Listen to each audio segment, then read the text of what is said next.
Hey there. Welcome to another episode of Heart and Hustle, Visionary Healers, Movers, and Shakers.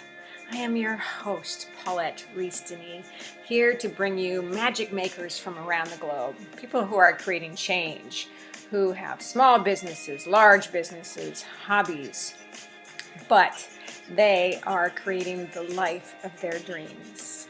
And that, my friends, is what living is all about. So let us know how you like this episode. Please subscribe, and we'll see you there. Thanks for joining. All right, my friends, welcome to the newest episode of Heart and Hustle, Visionary Healers, Movers, and Shakers. And I am your host, Paulette Rees-Denis, your magic maker and your movement motivator and your passion instigator. And this is the first episode of 2022. Oh. Woo, I know. And I'm so excited to have my beautiful friend here, Jamie O'Neill. Hey, welcome. Thank you. Thank you. I'm happy to be here. I'm so glad you're here. And Jamie is just this incredible light of creativity and passion and energy and magic. And I'm so excited that we finally found a time to do this together.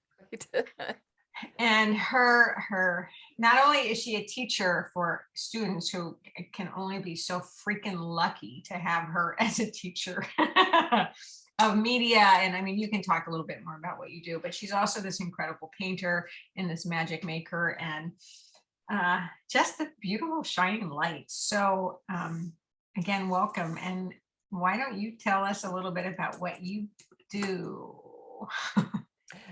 Well, like you said, I'm a teacher by day, and I teach video production to high school students, which is really a form of art to me. I've been interested in making videos for a couple of decades, and I just got lucky to land the job because I landed the job because I knew how to make videos and I could teach English, and I had been a journalist. So I taught all of those things. So really, I've been teaching video for 18 years. Wow.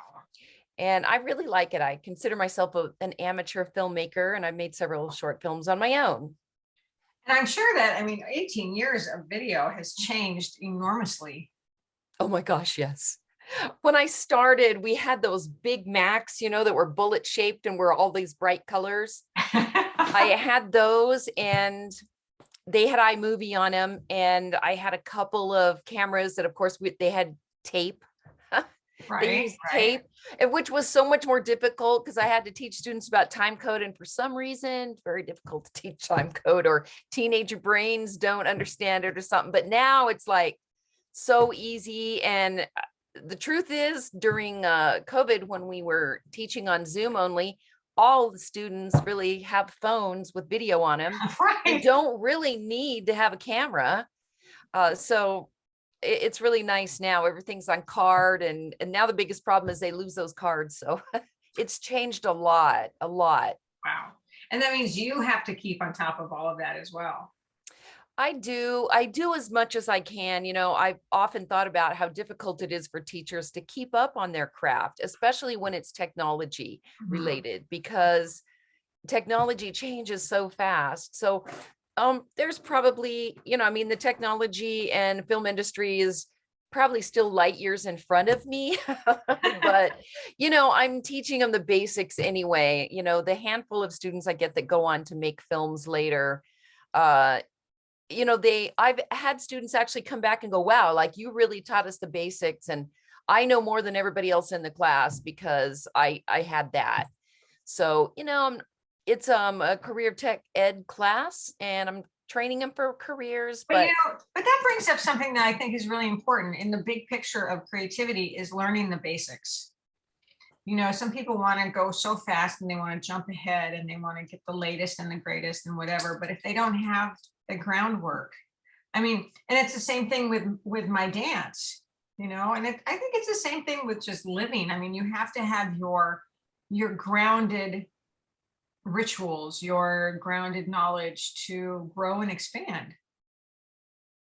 That's right. And that's what I tell them. When you build a house, you don't Yeah, put the curtains in first. right. You Yeah, know, you have to yeah. build a foundation to put your wall and then put the walls up. And that's really, and I feel that way about filmmaking. I feel like story is the basics of filmmaking. It's why we like film. It's why we watch film.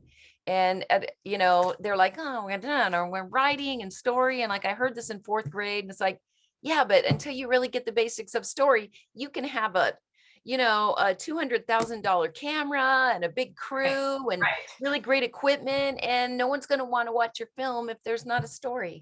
Yes. Yeah, yeah. And that's, I mean, it's the basics that make it. I mean, I've seen back into my dance world, I've seen so many dancers go, oh, I want all the costumes and I want all the glitter. I'm like, yeah, but you got to learn how to dance first. I'll never forget this. This was probably 20 years ago. I was teaching in England and I had this beautiful young girl come up and go, look, I got new business cards. I'm like, oh, those are great. She goes, now I just need to learn how to dance. I'm like, oh God, oh, what is happening? What is happening? Because they get so seduced by the excitement and the possibilities, right? And the accoutrement. I mean, Yeah, and you got to have the structure and you got to have the format. And then it's like, then when you have all those basics, then your creativity can go anywhere, right? absolutely. Yeah. So I want to know more about your painting. Oh my God, her fucking paintings are amazing. Why, thank you. I love to paint. You know, my grandmother, my grandma taught painting lessons really all my life that I could for decades. She always had a workshop in her house. And I mean, they built onto their house and then they had a business and they bought a place next door. She always had a workshop. She always had painting lessons. And she wasn't like an official art teacher, but she was a very talented artist. And where was And this? what? Where was she? In Kansas. In Kansas. God. Yeah, that's where I'm from. I was born in Kansas. And my mother's also a very talented artist. And my grandma taught toll painting, which is a form of painting with oils, kind of a folk painting style. Mhm. And I begged her to let me take lessons. And she finally started letting me sit in on her lessons when I was 8. And I painted for a long time with her. And then in my early 20s, I moved back to Kansas for a year is all I could stand of it. No insult to Kansas, but yeah, it just wasn't my thing anymore. But I painted every day with my grandma. And you know, I just thought painting was so easy. And so I thought, I'm going to have painting lessons one time. And my friends loved these little raccoons that I painted. So I'm like, well, I'll teach you guys to paint them. And they're super easy. But apparently it's not that easy for everybody. Like, I was so surprised that they couldn't do it. It's like, this isn't hard. So I guess everybody can't paint. But I really love it. I could do it during COVID. It was like a blessing for me to be able to just paint every day. And it's been a hard adjustment to go back full time to campus and not be able to paint. So a lot of your paintings, I mean, I've seen a lot of your transitions and you have some abstract, but it seems like your newest body of work is a lot of goddesses. Yeah. Yeah, And for so- sure. I do like to paint goddesses. So where does that inspiration come from?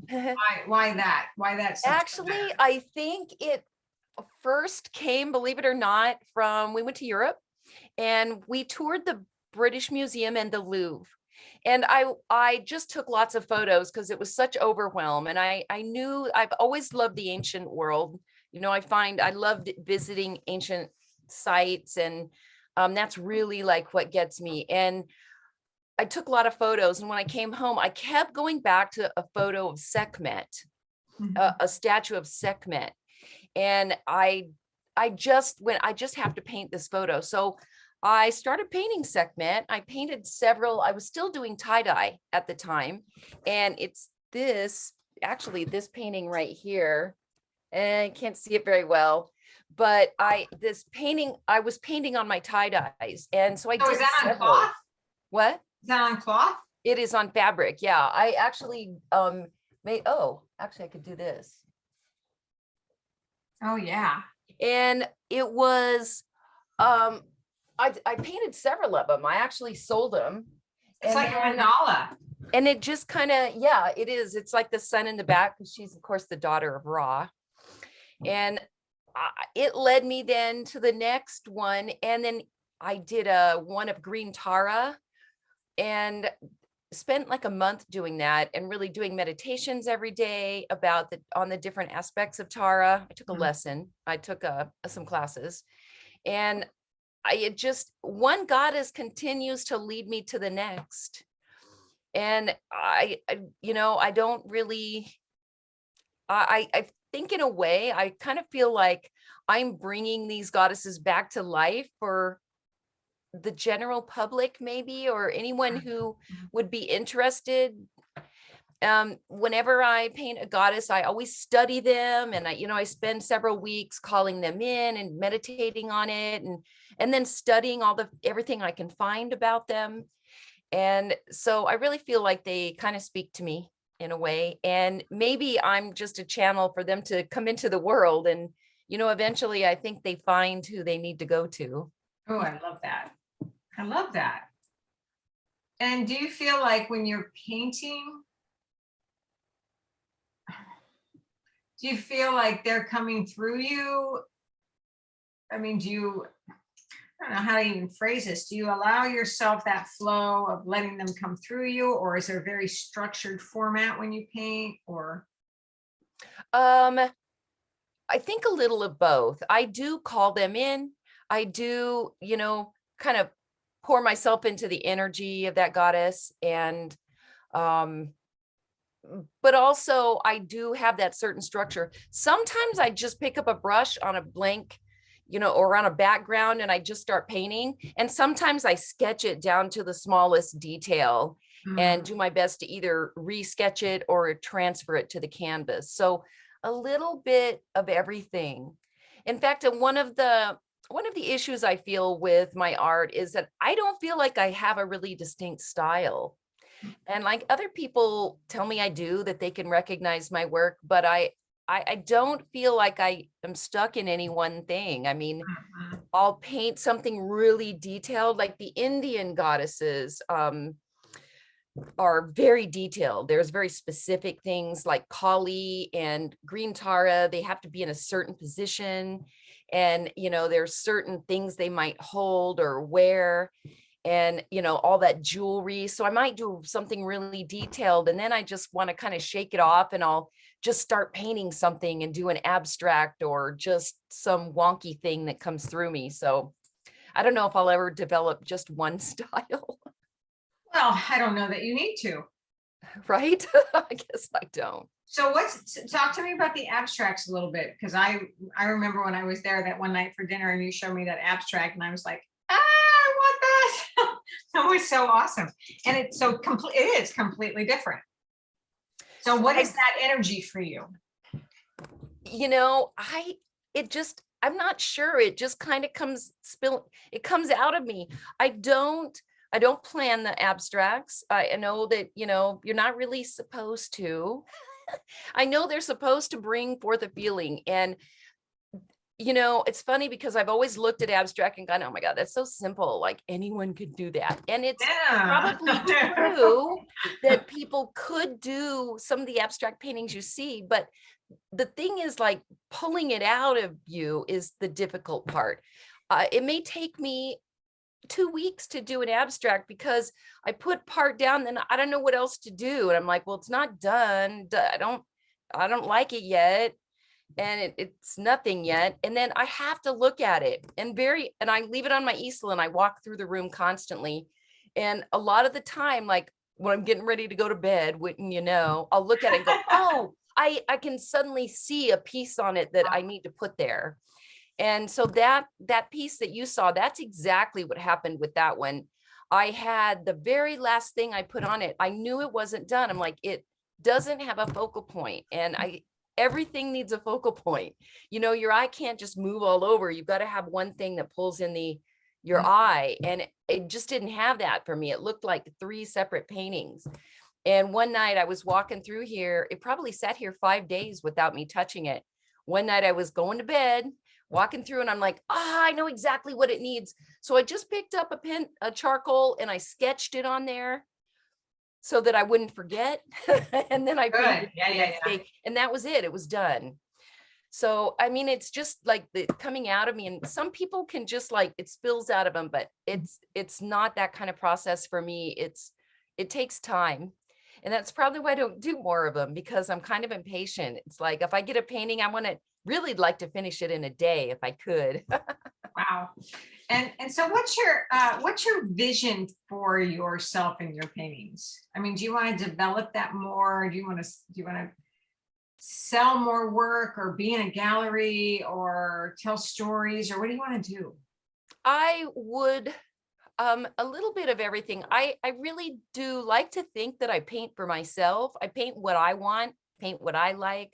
Hmm. I do some commissions, but mostly portraiture, commissions, which I like to do anyway. I love to do portraits of people and of pets, but I would like to turn it into at least a small bit of passive income when I retire, just to kind of supplement, my income even a little bit. And another reason I'd really like to sell art is because I'm going to have to rent a storage unit soon. Like, I've What do got you a do lot with of art. it? And like, what do you do with it? I mean, I can't continue. It's part of the reason I stopped doing tie-dye, because tie-dye takes up a lot of space. And I don't have the time, I don't really have the time to go like set up a booth at festivals and sell it. And I have a very good friend who sells a lot of tie-dye, and she took some of my stuff. I went with her to a couple of festivals, but it's just not enough. And I started having mountains of tie-dye. And I remember one Christmas, Cindy and I took all of our tie-dye, and we were both doing it.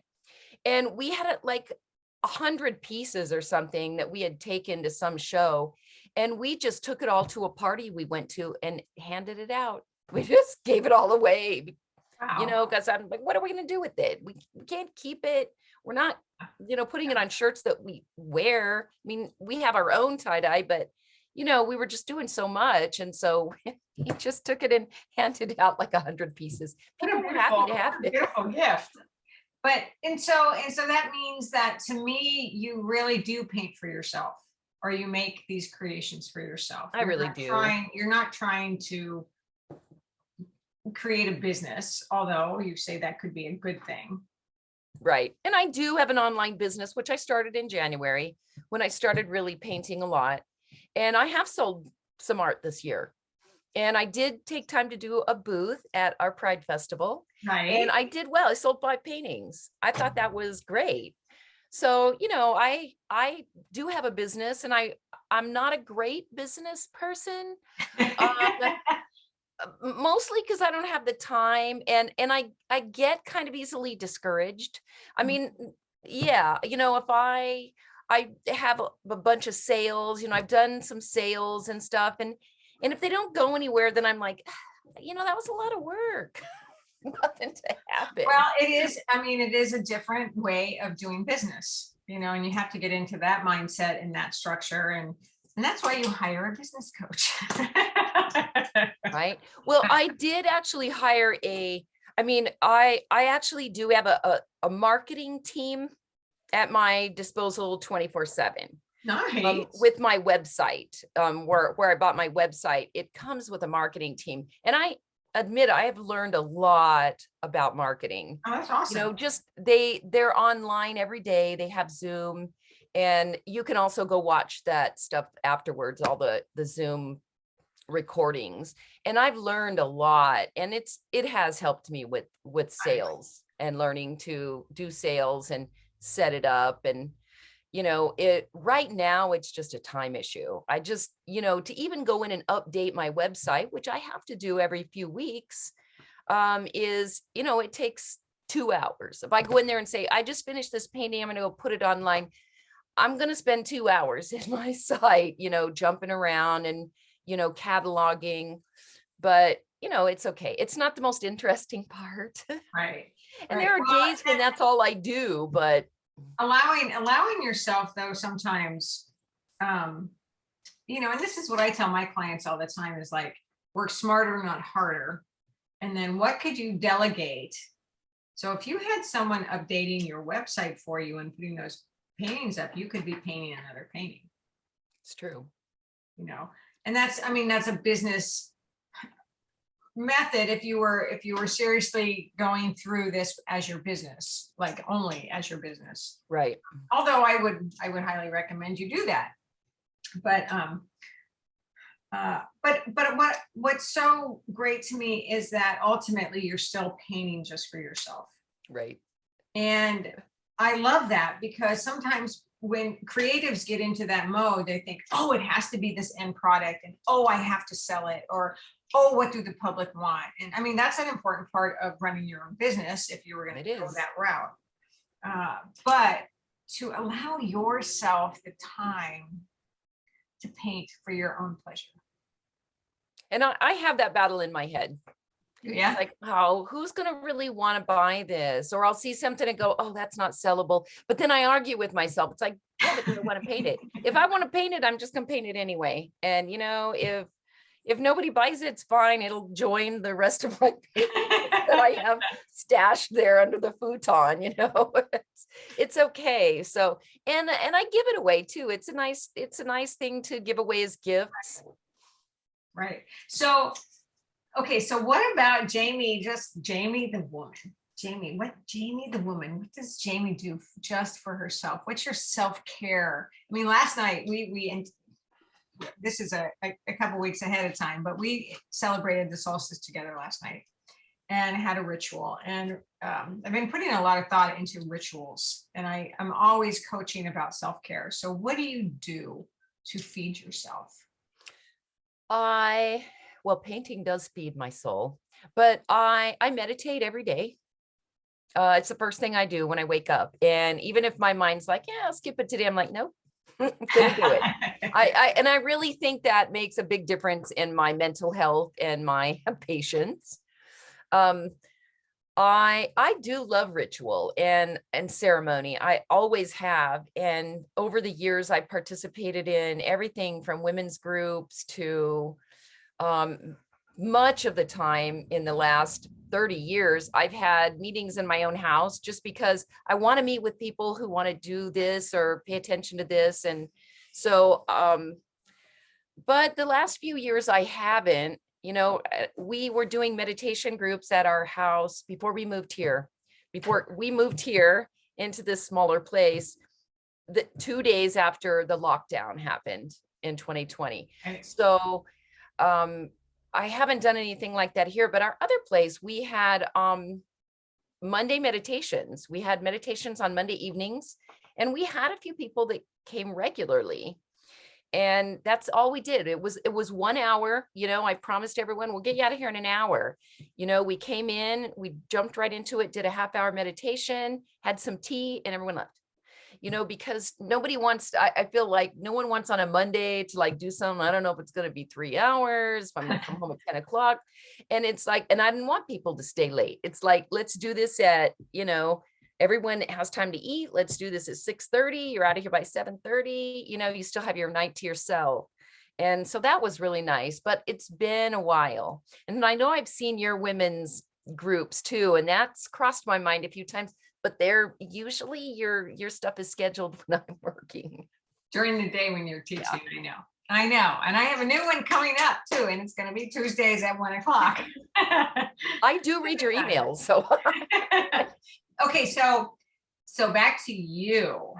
So meditation every day is really important. I totally am with you on that. What else? What else do you do for yourself? I like to travel. That's another thing to me that is self-care. I really enjoy traveling, camping, as you know. which is actually how we met, is through our women's camping groups, and right. We've done some good camping together, which has been awesome. Vintage right. trailer. Now we're kind of in a place where the truck has not been running properly, so we don't have a way to pull our camper right now. And the last time we went camping, we hired someone to come and get our camper and take it to the site. And then we pulled it down the hill because our truck will pull downhill or on flat, but if we have to go uphill, it's losing compression for some reason. So, but yeah, I like camping and spending time in nature. I wish I could say I liked exercising because I need to do that, but I don't. Well, but I you do love enjoy dancing yoga. with me. What's that? You loved coming to dance class. I do like to dance and I like yoga. I haven't done yoga for a while. It's one of those things that I'll do it at I really kind of am better off doing it at home because again, it's that time, I feel like I usually work late. I don't get home until at least 4:30. So, this time of year, it's dark. Sometimes I get home at dark and it's like the day's over. I don't have time or energy to like pack my little mat and go to a yoga class at 7 o'clock at night. I just don't. And so I kind of took up doing yoga on my own at home, Good, good. but I haven't done it in the past year or so. Oh, So, but I did love those belly dancing, like that belly dancing class. If I could get that a little earlier, because that at 5 o'clock was just right for me. yeah. So as soon as I get a chance to take up that belly dancing thing again, I'm going to do that because I really do love to dance. And we used to go every weekend and go dancing. And then the club that we danced at closed and we really kind of fell off and started doing medicine work and just a different kind of thing on weekends. Yeah. Yeah. Well, and so what else feeds your soul? Let's see, travel, reading, study, making films, art, I guess food. Pink hair. What's that? Pink hair. Yes, yeah. Well, I do like color. I do like color. I like to surround myself with color. If you could see my bedroom, it looks like a little gypsy wagon. There's just so much stuff in there. Someone came in one time she's like, feng shui wise, I don't know how you sleep in here. Oh, there's too much going on, she said. And I'm like, well, tell you what I did to solve that? I got a solid color bedspread. So there's a place in the room now for your eye to land. That's it. That's hilarious. I never thought that about your bedroom. Right. Huh. Interesting. To each his own, really. I mean, right? Whatever. Right. And I went, well, you might be right. There is a lot. And she's like, I just couldn't even relax in there. Like, oh, well, as long as we can, I guess. That's right. Okay. Yeah. That's so funny though. Okay. Wow. Oh, so any words of wisdom to impart to our beautiful viewers? Well, I guess my best words of wisdom are to just be authentic. I mean, just be yourself. That's kind of what I like to do. I like to hold the light. And that's my number one goal, usually from day to day, is to hold the light. And sometimes other people need a little bit of light to see where they're going and to be authentic. I mean, I think that's the path to happiness, is just to be as true to yourself as you can be. So good. All right, my friends, did you hear that? Be the light. And of course, that's what I'm always saying too, is, illumination, illuminate yourself, to live lit up every day, to be, it shows. To be a magic maker and to spread the love and to make the world a better place and to expand all of your possibilities. Right? So good. So Jamie, thank you. Thank you for having me. It's an honor. So great to talk with you. I think we could probably talk for hours, but I know we could. We're done today. We're done today. And Happy New Year, everybody out there. And until we meet again, many blessings. Mwah.